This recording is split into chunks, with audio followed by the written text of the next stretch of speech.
He was in a wonderful valley in the Austrian Tyrol, and he had been walking alone through such beauty as might have lifted any man's soul out of shadow. He had walked a long way, and it had not lifted his. But at last he had felt tired and had thrown himself down to rest on a carpet of moss by a stream. It was a clear little stream which ran quite merrily along its narrow way through the luscious damp greenness. Sometimes it made a sound rather like very low laughter as it bubbled over and round stones. He saw birds come and dip their heads to drink in it and then flick their wings and fly away. It seemed like a thing alive, and yet its tiny voice made the stillness seem deeper.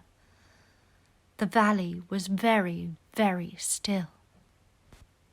As he sat gazing into the clear running of the water, Archibald Craven gradually felt his mind and his body both grow quiet as the valley itself. He wondered if he were going to sleep, but he was not. He sat and gazed at the sunlit water, and his eyes began to see things growing at its edge. There was one lovely mass of blue forget-me-nots growing so close to the stream that its leaves were wet, and at these he found himself looking as he remembered he had looked at such things years ago.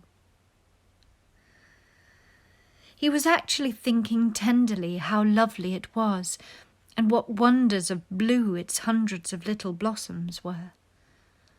He did not know that just that simple thought was slowly filling his mind, filling and filling it until other things were softly pushed aside.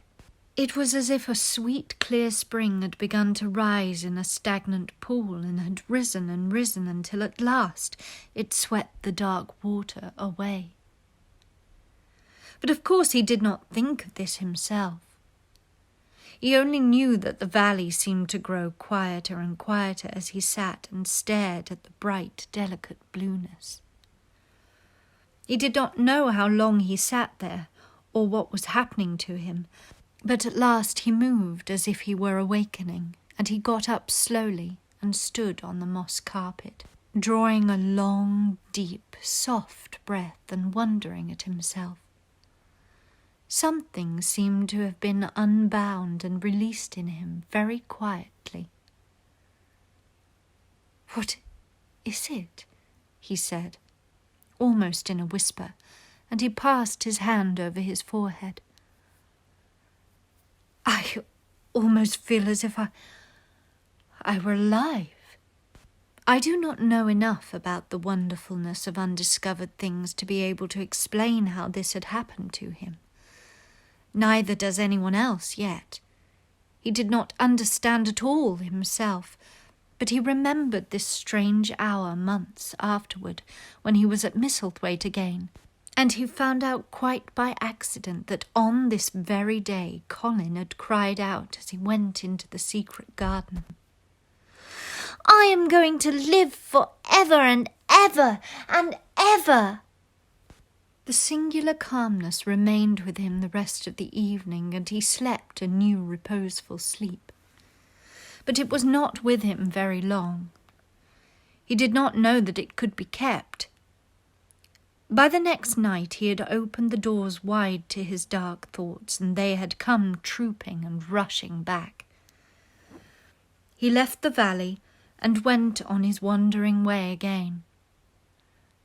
Strange as it seemed to him, there were minutes, sometimes half hours, when, without his knowing why, the black burden seemed to lift itself again, and he knew he was a living man and not a dead one.